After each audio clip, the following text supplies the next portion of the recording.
Man, really appreciate you having us here today. Not a problem.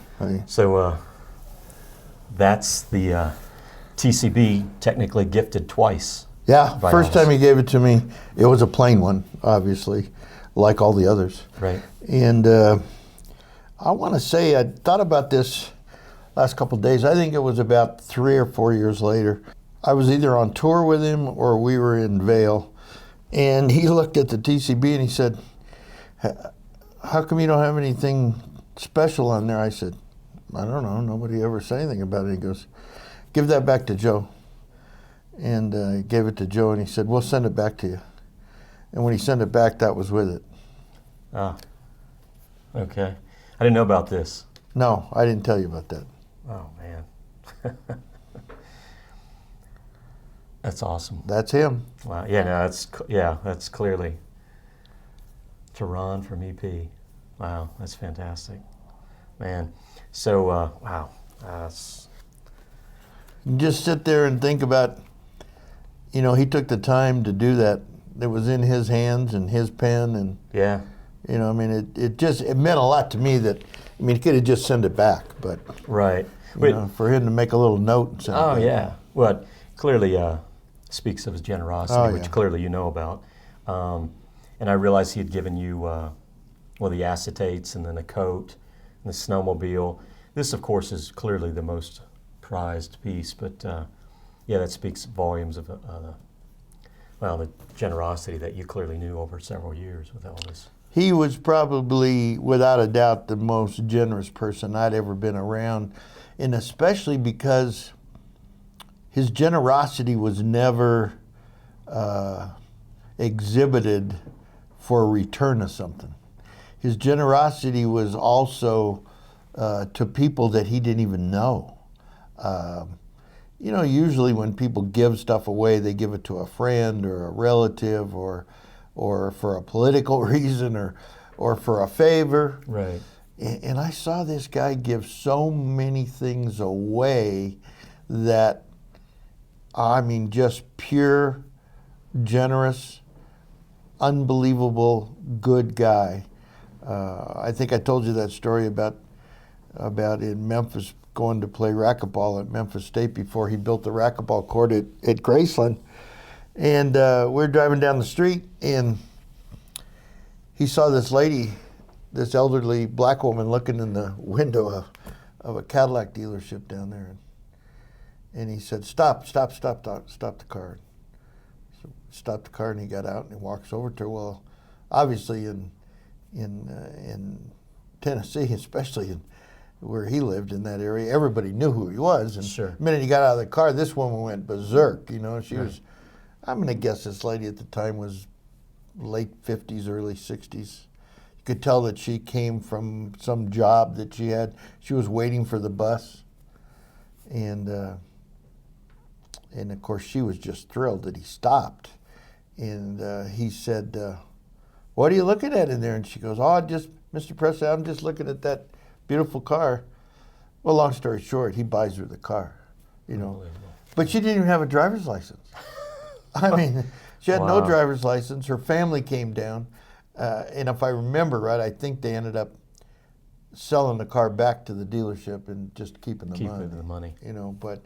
But those are the kind of things, the big, beautiful piece of jewelry that he gave away during one of his concerts.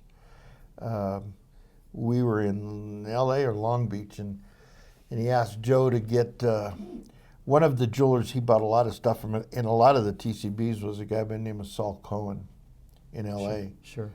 And he asked him to bring some stage rings up, and he brought them to the hotel and laid them out, and there was a bunch of them. Gaudy to you and I, but entertainers' rings, Sure. that they go on. And he used to have 3 or 4 rings on either hand. And he picked out 3 or 4. And I remember one specifically that was a ruby that was, it was gorgeous. This ruby had to be the size of a dime, probably at least, and it had 1-carat diamonds all the way around it. Wow. And that was one of the rings that he bought. And I used to help at night when I was there helping. We'd put flesh-colored Band-Aids around his fingers to keep the crowd from pulling his rings off. Right. And that particular night, it was either that night or the next night, he had that one, he had put that ring on that I was describing earlier, and we were putting the Band-Aids on. He said, no, this one fits really tight. Don't put anything on there. It's tight. And I looked at Joe, and when he walked off, Joe said, he's going to give that ring away. Wow. And there was a little gal sitting in about the second or third row in a wheelchair. I believe she was quadriplegic because you could tell there was really no movement of any kind. She was, and I'm going to guess her at, I don't know, 12, 13, maybe early teens. And she was there with her grandmother and her mother. And during the show, like a lot of times when he would go down near the crowd and Charlie would hand him scarves and he would give them to the people, and he motioned for the guys in front to bring that little girl up, and he took that ring off with all the music going and everything going on with all the action. Nobody was really paying a whole lot of attention.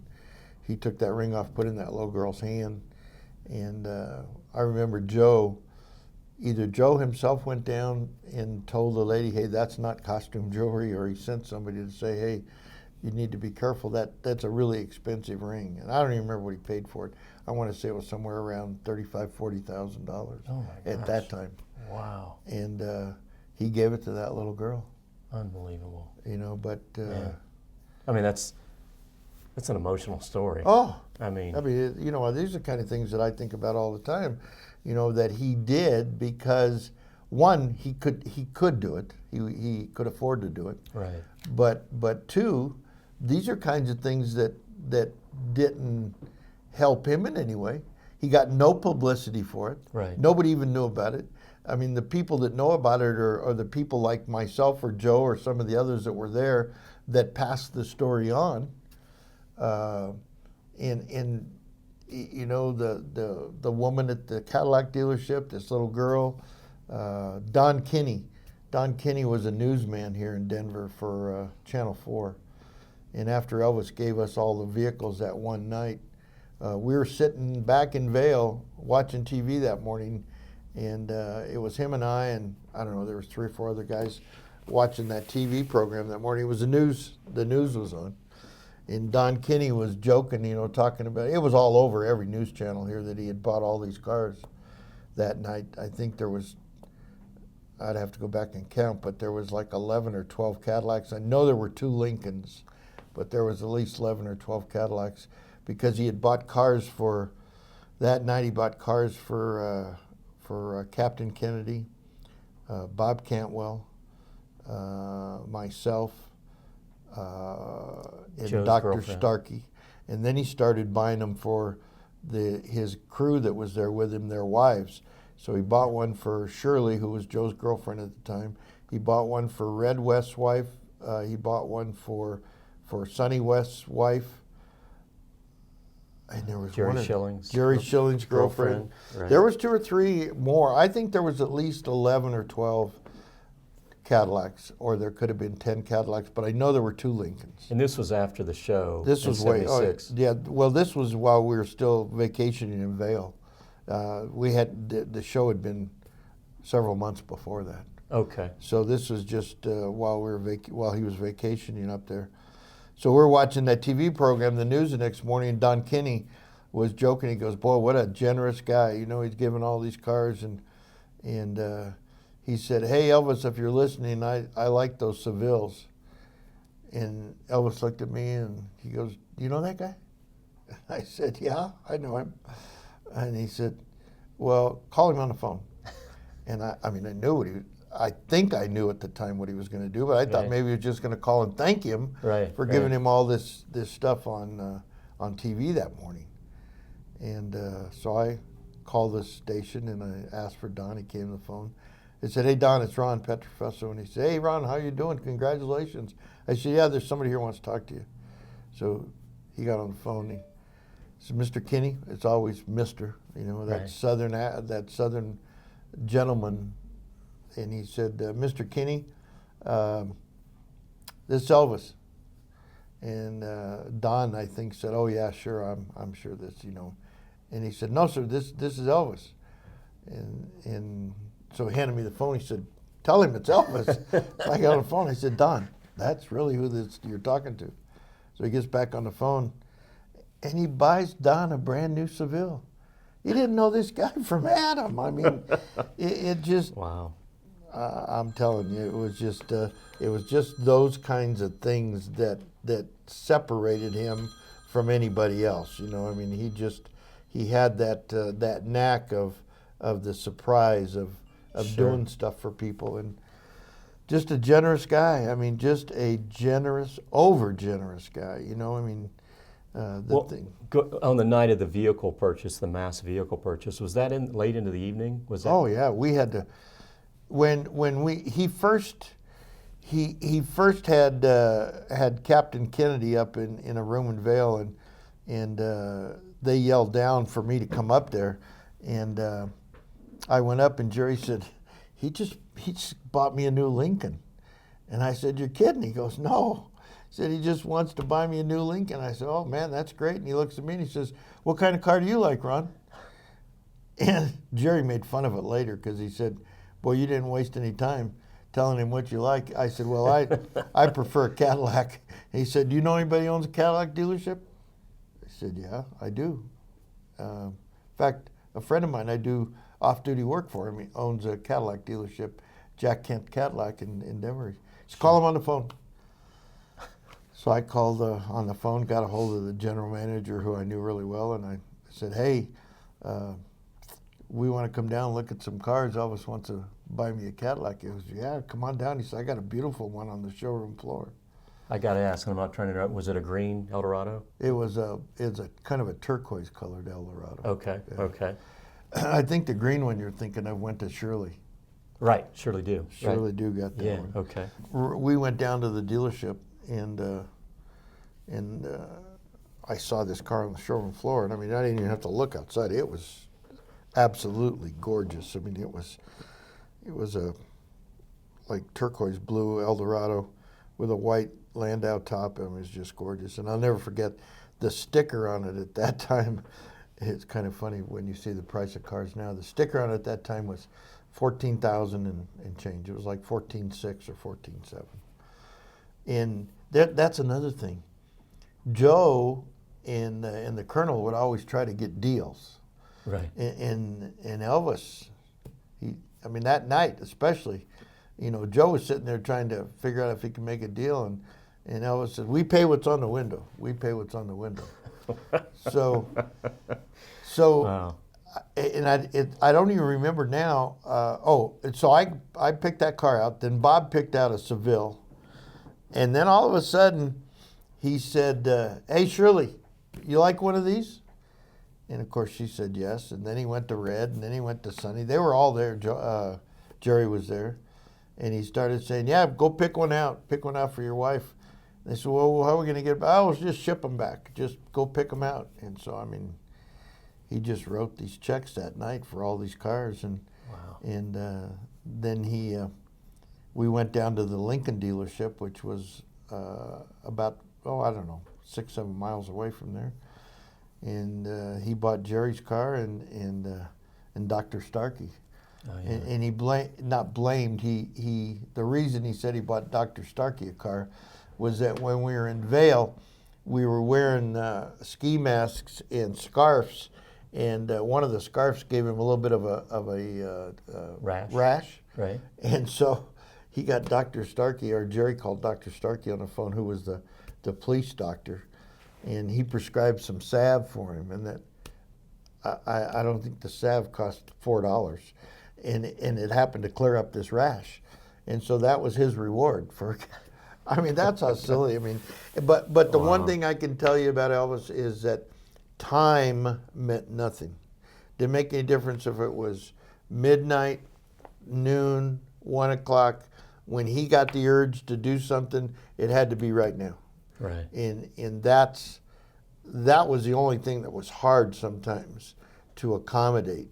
You know, the story I told you about the black diamond. Right. You know, when we finally had the jeweler bring it up to Vail, it was already 10 or 11 o'clock at night by the time he got there.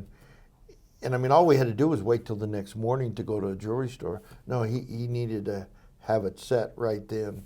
And so he asked Bob Kortz, who was our friend that found the diamond, do you know any jewelers up here? And Bob said, of course I know somebody, and we'll call him on the phone. And Bob looked at me and I said, you're going to have to call him on the phone. And so, and you know what though? In retrospect, he knew that the minute you'd call for a favor and said it was for Elvis Presley, right, they're going to follow through. All things changed. Right. You know, time meant nothing to those people either. Right. So the minute he called and told his jeweler, hey, I just brought a black diamond up here for Elvis Presley, and he wants a mounting. The guy said, I'll be there in about minutes. Of course, he brought his wife and his kids, and we were in that jewelry store picking out mountings and getting it mounted. It was way after midnight by the time it was done. But no, that I'm telling you that's I had more than one occasion to where he would say, well, you can get it done. I'd say, but it's late, or you know. No, that's okay. You can get it done. Just go find out. You can get it done. And it was because he knew the minute you'd say it's for Elvis, the doors got unlocked. You know? Sure. But, and Elvis had been to your home. Oh yeah, yeah. That's a current ranch you have? No. Okay, This was long before. No. Okay. And he made it difficult to say no, because of his generosity and because of everything that he wanted to do for people. I mean, you know, and then we got to the point too where we knew that time didn't matter either. Right. I mean, he proved to us all you had to do was say, hey, I need this done for Elvis Presley, and it would happen. Right. So we got in that same method of not being able to say no. We knew that we could get it done. So. Right. And you traveled with him. You were with him in Vegas on the West Coast. Yeah, I traveled on a tour on the West Coast. I was in Vegas with him on tour. I was on the police department still there, and I was doing a lecture for the National District Attorneys Association in New Orleans, and he called me on the phone and said, hey, I understand you're in New Orleans. It's going to be Lisa's 8th birthday. Why don't you, instead of flying back home, you know, come to Graceland? And he said, I'll just send the airplane for you. And so the guys that were down there with me, other policemen and mostly attorneys that were district attorneys across the United States, you know, I made some comment about Elvis has sent an airplane for me. They said, oh, yeah, sure, yeah. I said, no, I'm really serious. He said, well, we're coming out the airport. We're going to see. So some guys drove me out to the airport, you know, and here comes Elvis's airplane. You know, he sent the hound dog, the little hound one. dog. Okay, sure. Sent the little one. And these guys' eyes were this big, you know. And but wow, that's the kind of things he did. I mean, it just flew me back up there, and then he said, we'll fly you all back to Denver. And that's when we had that 8th birthday for Lisa. He said, let's have a birthday party at 30,000 feet. And I want to say, Joe told me at one time, I thought it cost somewhere around $4,000 or $5,000 an hour to run that big airplane. Wow. It had to have 2 pilots. True. You had to have a stewardess. You know, that was all FAA regulation. Right. Sure. And, you know, the fuel just coming up here and going back. I mean, I want to say that was a figure that Joe told me one time. Whether that was accurate or not, but I think he said it was $4,000 or $5,000 an hour. It's big dough. To run that airplane. And that's back in the day. Yeah, that 40-some years. Yeah. That was the airplane. The Lisa Marie was actually an Eastern Airlines Out of passenger commission. plane. Right. That he bought, and then, refurbished it. and customized the inside of it. Yeah. Down in Texas. But it was to say that it was exciting doesn't quite explain what it was like to travel with him on tour or to be in Vegas. I mean, these right here were your ticket at the International, no matter where you wanted to go. Right. At the International, the minute the maitre d' saw this or whatever, I mean, backstage, and you didn't have to have reservations in a restaurant. You just walk up, you were wearing that, and you were in immediately.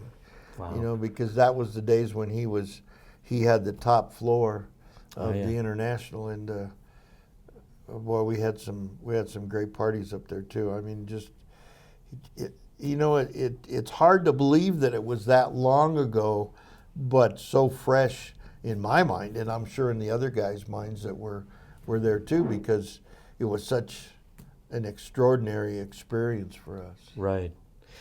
To me, I mean, I clearly never met him. I saw him in concert as a kid, but I never knew him like I just didn't. So to me, he's still somewhat of a mythological figure where you knew him as a person, and it's hard for me to wrap my head around actually knowing him like you all did. I mean...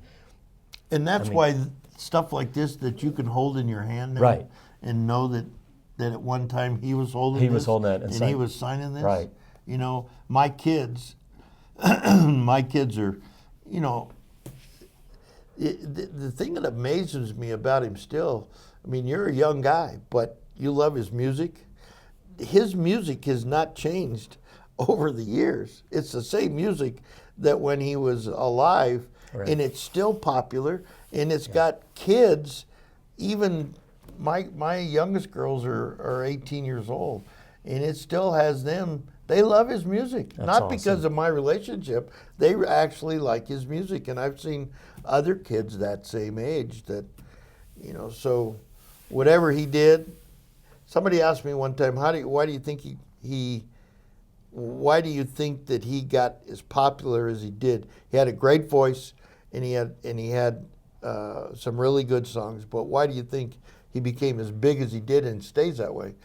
And the only explanation that I could come up with was that it can't. I don't think it will ever happen again where somebody like him that was so different came at a time that his difference, his music came at a time that may never happen again. It was that magic time that somebody like him was needed. Sure. The planets lined up. The planets lined up, exactly. And for him to, you stop and think about the people that around that time, with Jerry Lee Lewis and all the other people, James Brown, that were doing similar kinds of music, that it still wasn't that best term you just said. The planets didn't line up for them.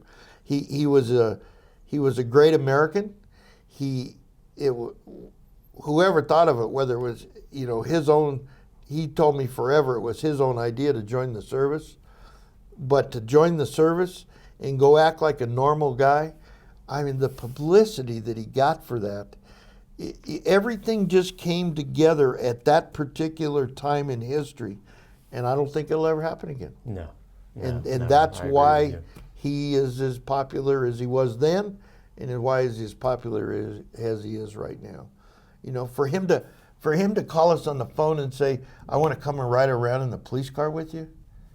I mean, what guys of his stature would ever want to do that? Right. Which I was going to ask is did Elvis go on a raid with y'all, a drug raid?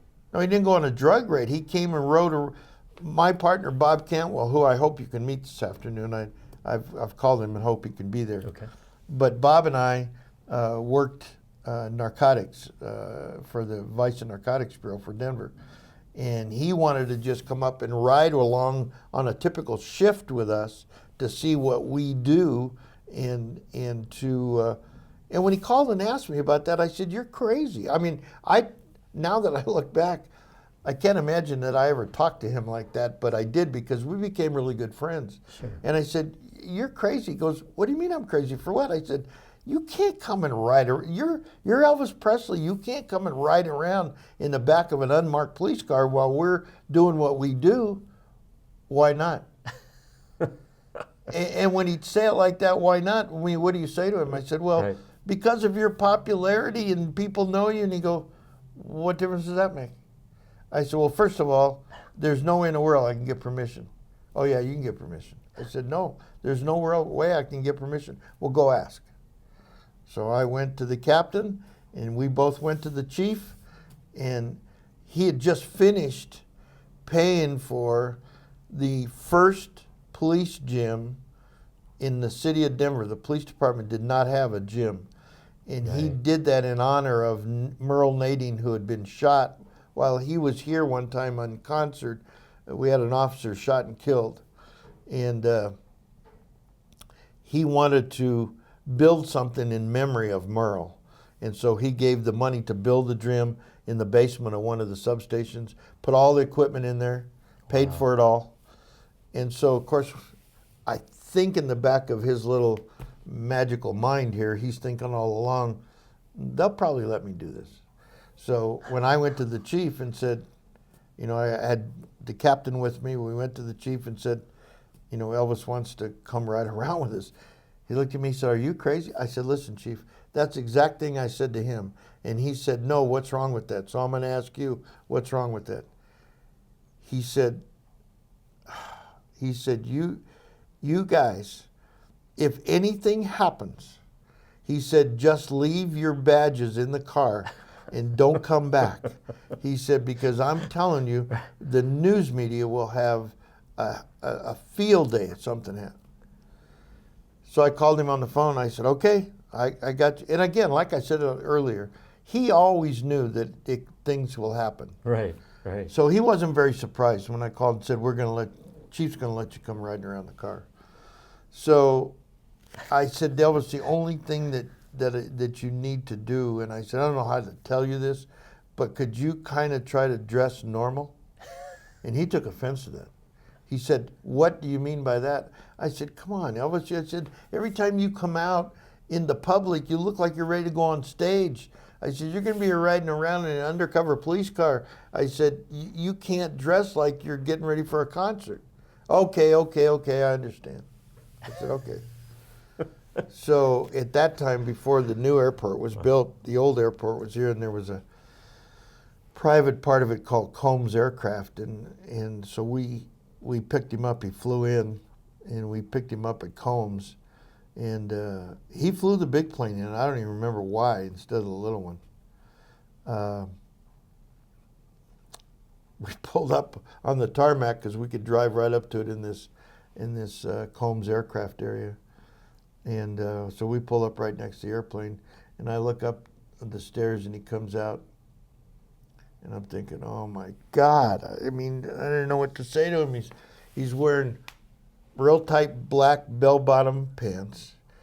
He's got a black shirt that's unbuttoned like he normally did, with 2 or 3 pieces of jewelry around his neck, and he's got a black cape that's purple lined. And he stands at the top of the stairs, and he looks down at me, and he goes, "Is this okay?" I said, fantastic. "Yeah, I guess it's okay, Elvis." "Well, this is dressing down, right?" I said, "In your world, I guess it's dressing down." Okay.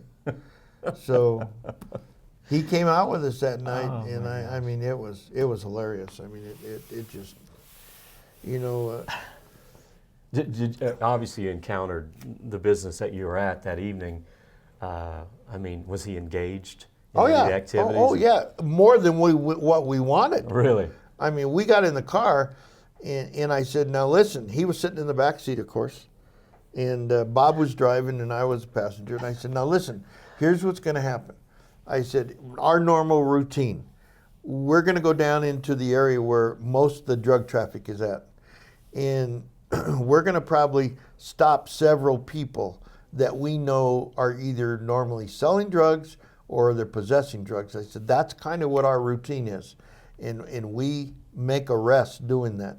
But you have to promise me that you will stay inside the car because we're going to go down into an area that is pretty dangerous. Right. Okay, no, I understand. I said, please, you got to stay in the car.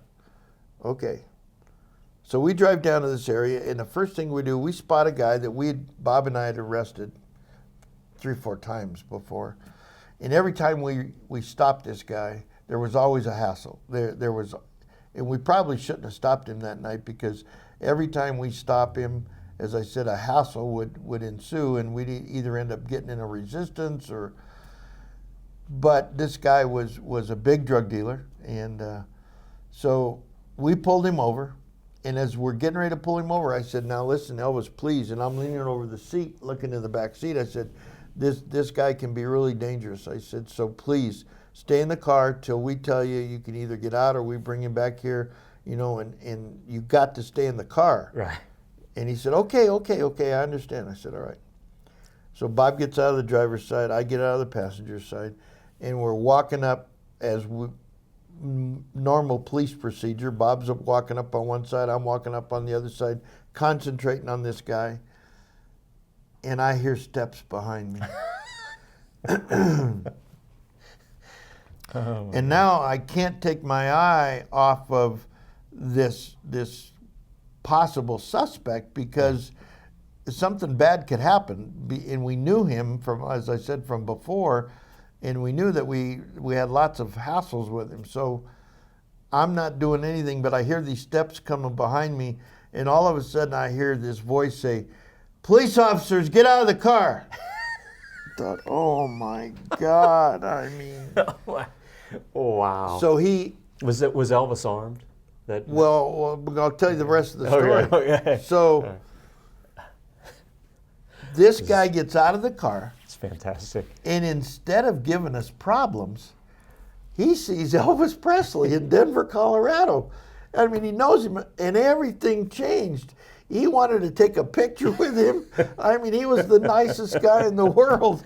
And we're trying to do our job and talk. Oh, my God. I mean, it was... He really disarmed the guy. Oh, took you by complete surprise. Oh, my God. I mean, it was like Keystone Cops. I mean, it was...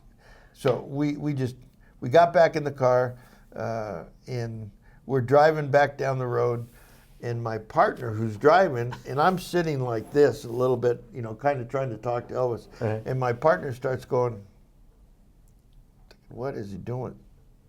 So I turn all the way around. He's got a .45 stuck in his waist. I didn't even see it before. I mean, I had no idea he brought a gun with him. I had no idea. Right. So I looked at this. I said, I guess I asked a dumb question. I said, "Is that loaded?" And he said, "Well, of course it's loaded." I said, "Elvis, my God, what are..." I said, he goes, "Well, you guys gave me a badge. You gave me a lieutenant's badge. You know, can I be official?" I said, "Elvis, you know how much trouble we could get in if you use that gun, or how much trouble you could get in if you use that gun?" I mean, it's a night I'll never forget. I mean, it's so fun to talk about it now. Right. But it was that night I was afraid. I was really afraid something was going to happen. But I mean, didn't. You couldn't even begin to make up that story in Hollywood. No. I mean, you couldn't write one like that. No, exactly. I mean, it's. No, it was. Wow. But that's fantastic. That was Elvis. You Wow. know, and Wow. he was one of a kind, and I miss him a lot. Yeah. I mean, he was a good guy. He was a good friend, and he loved America, and he loved law enforcement. He loved fire departments. He loved the first responders. He loved the military. I mean, he was just a good American. I mean, I told you a story about the DEA badge, the Federal Narcotics badge he wanted. Right. That was the best deal because, and I remembered the guy's name that was in charge of DEA last time you and I talked. John Ingersoll. Oh, right. Okay. Was in charge of DEA, and he met Elvis for some reason. I don't remember what it was for, but he met Elvis and was thanking him for being, you know, a good guy and promoting law enforcement.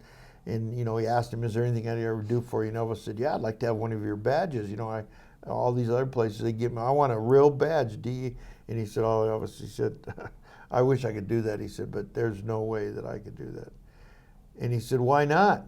He said, "Because first of all, I'd be in trouble with the President of the United States." He said, to be quite honest with you, the only guy that could ever do that would be the President." He said, that's my hands are tied. About 4 months later, I think, Elvis got invited to Washington by Nixon. Right. And he was honoring him for,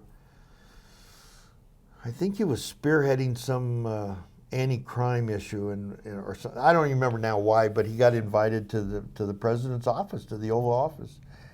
And you have to hear Elvis tell the story because it even is better than me relating it, but obviously he's not here to tell you. So he said, I go to the Oval Office. He said, I'm shaking like a leaf. He said, I'm looking at him thinking, you're Elvis Presley and you're afraid to walk in the president's office? Right. He goes, man, I was really scared. He said, but I went in and he said, the president come up and shook my hand and said, it's really a pleasure to meet you. And he said, we sat down and he offered me some tea or some coffee, and we're just sitting there chatting about stuff that I had done and what a good American I was. And he said, out of the clear blue, he said, is there anything I can do for you?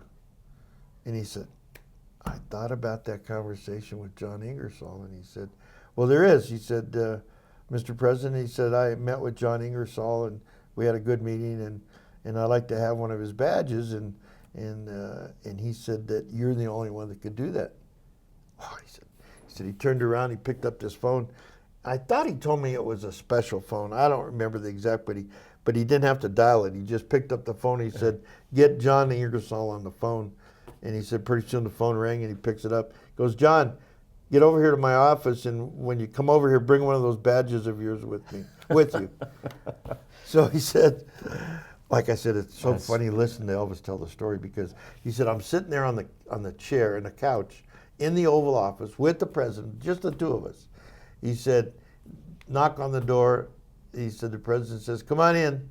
He said, Ingersoll walks in, he sees me sitting on the chair, and he looks at the president, and he's holding his badge in his hand. Right. And he said, I didn't know what to say, except I looked at him and I said, you were the one that told me this is the way I could get it done. And I said, you had pleasure in doing that, didn't you? Oh, wow. He said, yeah, I really did. So that's how he ended up with his Federal Narcotics DEA badge. Unbelievable. Yeah. Man, fantastic stories. Well, really, really appreciate it. Do you care if we go look at the snowmobile? no, we go downstairs right now. And yeah, I see you got a coat with you. Yeah, that's that coat I told you about. Now, this is a coat Elvis gave you in Yes. '76 from Yes. getting ready to board the plane. Okay. Yeah. Let's see, I think it unzips down here.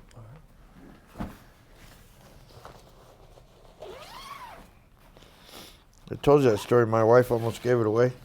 It took it to donate it, right? She was going to By give it mis- to Salvation Army. She didn't know where. She never saw me wear it. She didn't know it belonged to Elvis, No. obviously. Oh, So no. This is recent, correct? Well, Somewhat recent? it was about 4 or 5 years ago, Okay. yeah, because it'd been hanging in the closet for that long. That's it. Wow. Here, put it on. You can say you wear Elvis's coat. That's right. Wow. Man, this is Denver in style right here. Wow. Isn't that something? No, it is.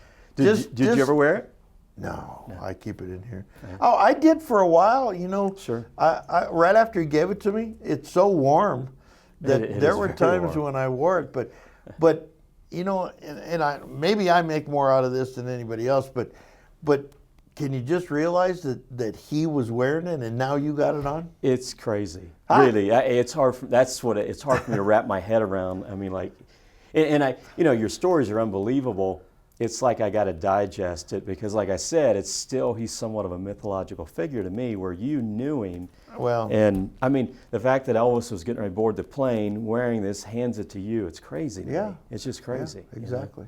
Wow, that's so cool. Yeah. You kept asking me to look at a shoulder or something. Oh, we were just matching up the photo, Oh, and it okay. matched up perfect. Okay. You know, some of the people that look for these things, look for a thread or Oh, yeah. you know, a pattern in the Well, fabric, that sort of thing. The one thing they can understand is that none of the stories I tell you were made up. They were Right? true. No, definitely no. It's well, that's a beautiful coat. That's a heavy coat. Isn't that heavy? It really is. I mean, It's it much let more me so tell than you, I thought. It's definitely a warm coat. I mean, and I think if you wore it too much, this sheepskin would collect the dirt. So you could tell this is when they come right off the sheep. That's the color of their hide, you know. And he told me who had made this at one time, and he said they made it directly for him.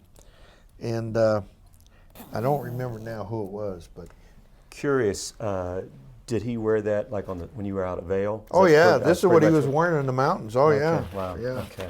And I kept remarking about the coat. I said, "Man, that's a beautiful coat." I kept telling him over and over and over how pretty the coat was. Right. There's the There we top go. right here. And so when he got ready to leave, he said, "Here, it's yours." And I thought, you know, this is crazy. But that's the way he was. Fantastic stories. I mean, really, thank you so much.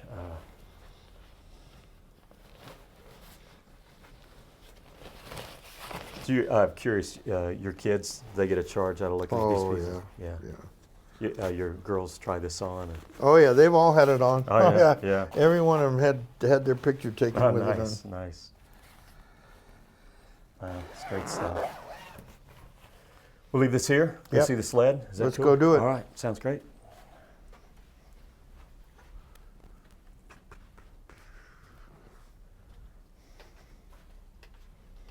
Let you lead the way. go This down way? this way. Okay. No, we better go this way. It's easier. Did you meet my sister-in-law? Oh, I didn't realize. Okay, sister-in-law. I was looking at the footage that you told me about when you all were in Vail. So basically, if I'm correct, Elvis bought this, but you all rented. Were they Johnsons? I think. No. I wasn't with him when he did this. Oh, okay. Okay. This was before we met him. This was in '68.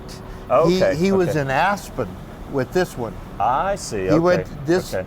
that was the first year these were made. They had just decided, Yamaha decided to put their motorcycle engine in a snowmobile, and it was the first year they did that.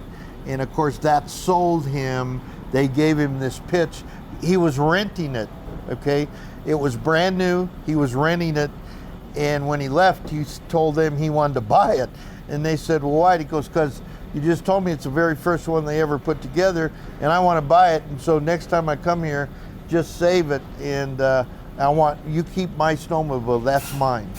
So they said that's fine with us. So he bought it. I don't know what he paid for it. He bought it. There was only, what did I tell you, 600 of these made Right. that year. Correct. And of course they were really talking it up to him. You know, he loves speed, so they're telling him about, here's this fuel injected motorcycle engine that's been put in these, and of course he had to own it. He had to buy it.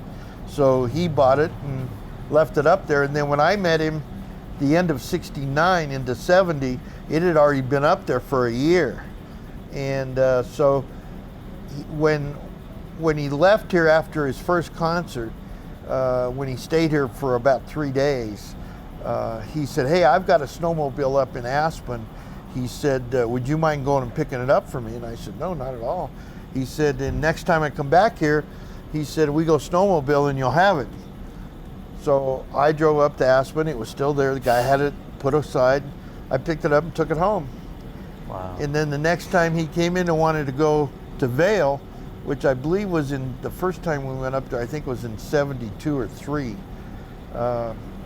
He said, make arrangements to get me a house and make sure we have plenty of snowmobiles. And I said, okay, I'll bring the one up from Aspen. And he goes, no, don't have to bring that one. He said, it's older. We'll get some new ones up there. I said, but you own it. Yeah, that's all right.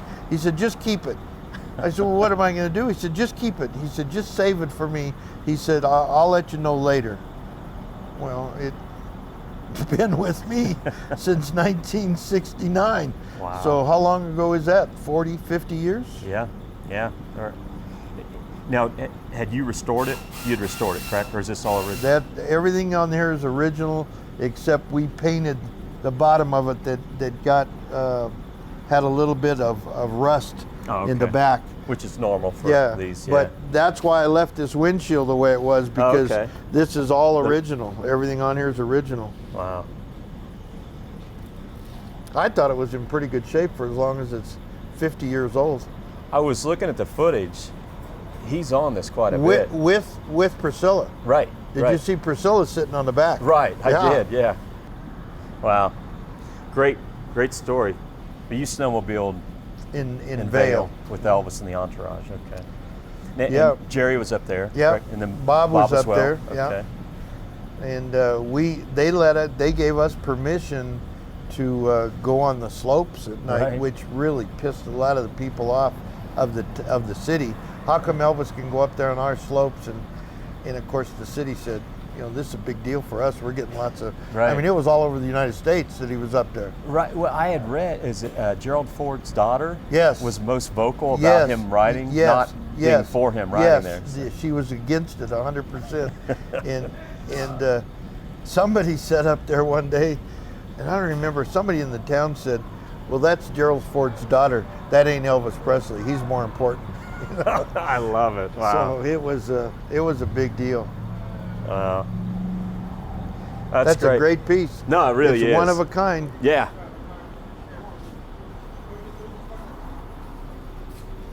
Every once in a while, I'll have somebody, come in here, and they sit on it and they say, "He actually was riding this, huh?" I said, "Yeah." "He was actually holding on to these." I said, "Yeah."